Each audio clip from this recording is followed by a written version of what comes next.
Iyon, what is up mga ka-rides? It's been a while na makapag-review tayo ulit ng isang motor.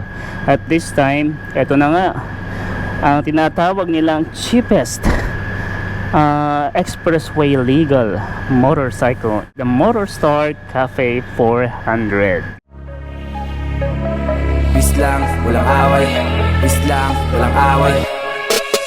Huwag ka matanging subukan. Dapat palagi bit-bit ang itlog. Bit-bit, bit-bit, bit-bit, bit-bit. Simulan na natin, no, para at least makita ninyo paano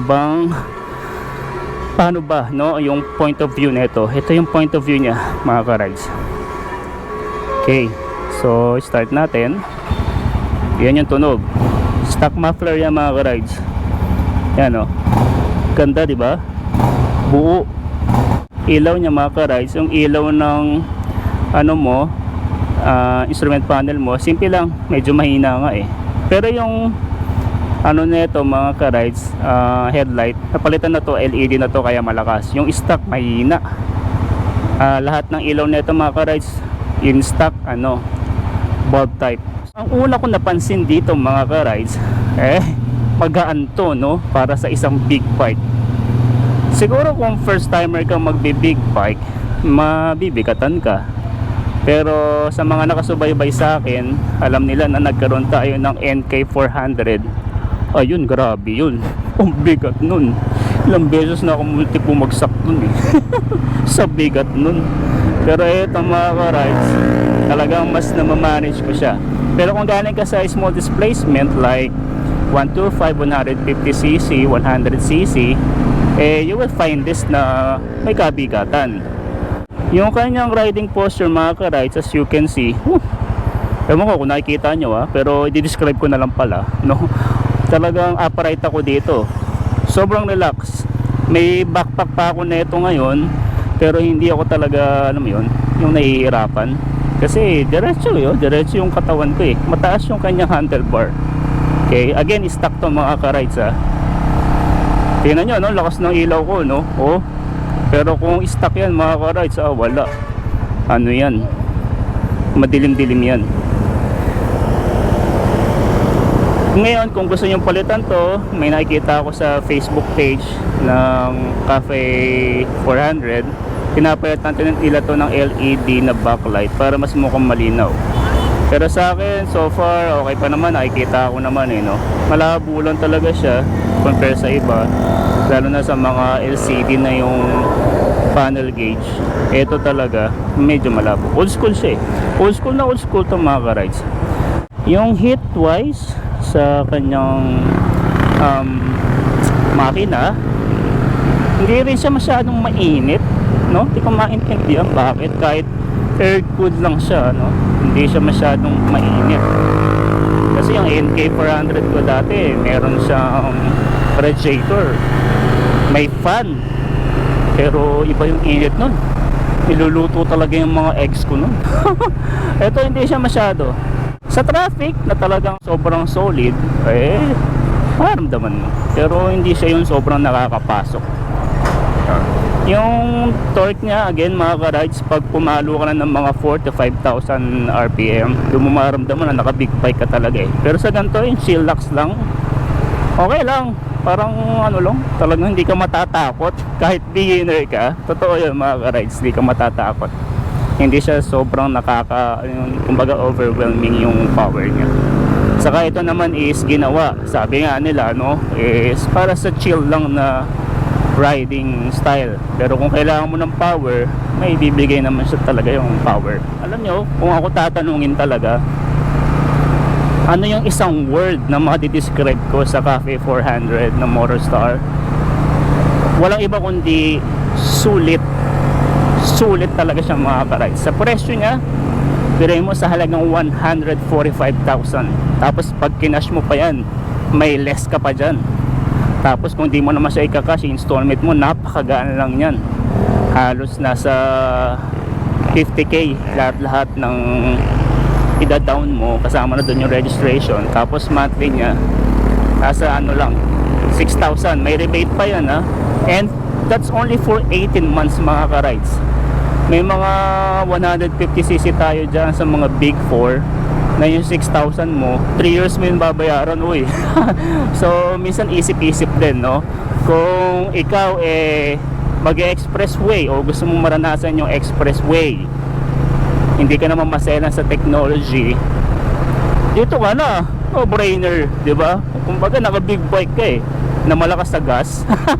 Tama yung narinig niya mga ka-rides, medyo malakas siya sa gas kasi nga 400cc siya, no? Ano ba, parang yun naman yung tanong na nakakatanga, di ba, no?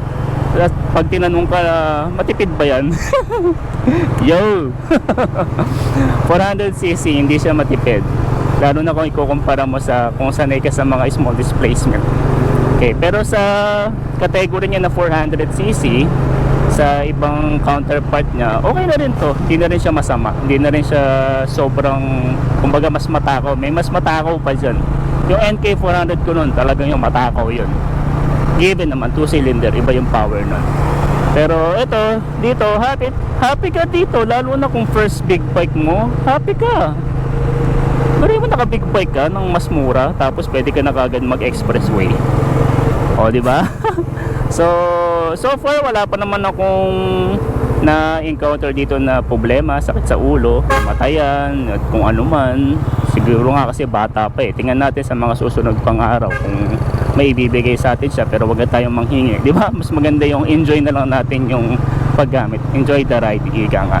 Sa pormahan, mga ka-rides, tinanong ka, ako personally, pag tinanong ako, maporma ba? Hindi siya maporma. Lalo na ako, medyo nasa modern type ako modern style ako pagdating sa forma Pero may something tong si Cafe 400 Habang tinititigan mo mga ka-rides, dumadami yung kulang. Kulang na pyesa. And honestly, habang tinititigan mo siya ng matagal, pumapagay siya Hindi ko maintindihan, no? Parang mas na-appreciate mo yung classic look niya, yung old school style niya. Talagang mas gumaganda siya. Uy, wow. Ayun iba yun, di ba? Mas mahal yun. Pero pareho kami makakapasok ng expressway kung yun lang din yung usapan. Oh, di ba? Yun. So, going back mga ka-rides, sa pormahan, subjective yan. So, yung iba magagandaan sa first glance, iba naman hindi. Ako sa umpisa hindi masyado, kasi para siyang tricycle talaga na pinalaki lang. Pero kung ikaw may kang kumbaga modify, ito yung base bike talaga na mura, hindi ka manghihinayang o matatakot dahil mura lang siya So kalikalin mo siya, galawin mo hanggat gusto mo. Ika nga, yung vibration niya, ma-vibrate talaga sa mga ka-rides. Kaya nga itong gamit ng unit, meron na siyang foam dito sa handlebar. Nakabawas siya kahit pa paano doon sa vibration na maramdaman mo sa kamay. Yung clutch niya lang talaga, no, medyo matigas. Oo, totoo. Ito mga ka-rides, pakita ko sa inyo. Ayan, 5,000 RPM. Iba yung hatak niya. Iba Okay, pero wag na. Pinakita ko na sandali, baka madisgrasya tayo Yung brakes niya, okay naman yung brakes, kahit drum brake yung likod. Tapos yung harap niya lang yung disc brake, wala namang problema dyan. Basta alam yun, init ka lang din lagi. Huwag yung rat-rat na rat-rat. Wala nang ABS magpapakabaliw ka pa ng speed. So okay tayo sa brakes, kahit drum brake ng likod. May kagat naman talaga siya. Huwag mo lang yung bibiglain dahil nga wala siyang ABS. Yung busina niya, pangit. Ayan diba? Diba? Pangit.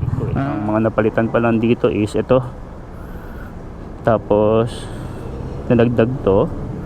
And then side mirror, ito may nakalagay dito kung ano man tawag dyan, kasi ito kabitan to ng cellphone tinanggal ko lang malaki kasi, pero maganda, matibay. Saka itong windshield, yan pala yung mga napalitan dyan. So far stock siya lahat, yan, makikita nyo, ganda rin sabi ko nga yan, tingnan nyo mga ka-rides, siya yung tipong sa unang tingin mo hindi siya ganun kapogi, pero habang tinitignan mo na-appreciate mo yung ganda niya. So basic lang din to, wala tong fuel indicator, wala din siyang gear indicator, neutral lang. Ito lang makikita mo pag konti na lang yung gas mo, and then signal indicator, tapos high beam. Yan, basic lang. By the way, kung may tanong kayo, just comment lang mga ka-rides para masagot natin. Yun lang. Ingat lagi sa pagmumotor. Dapat palagi bigpit ang itlog. Big bet,